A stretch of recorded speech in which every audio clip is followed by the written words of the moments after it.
দেখুন বন্ধুরা, সেই জগন্নাথ মন্দিরে এসেছি আমরা। আমরা তো রথ টানা দেখতে পাইনি, আমরা আসার আগেই রথ বেরিয়ে গেছে। কত সুন্দর লাগছে, দারুণ লাগছে, কি সুন্দর।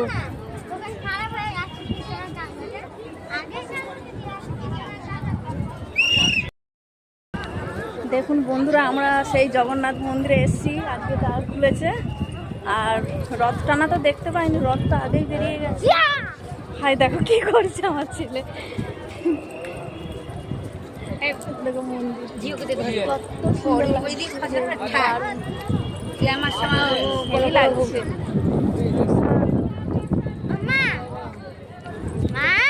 হ্যাঁ ভালো লাগছে এখানে। রথ তো বেরিয়ে গেছে, আমরা আসার আগে।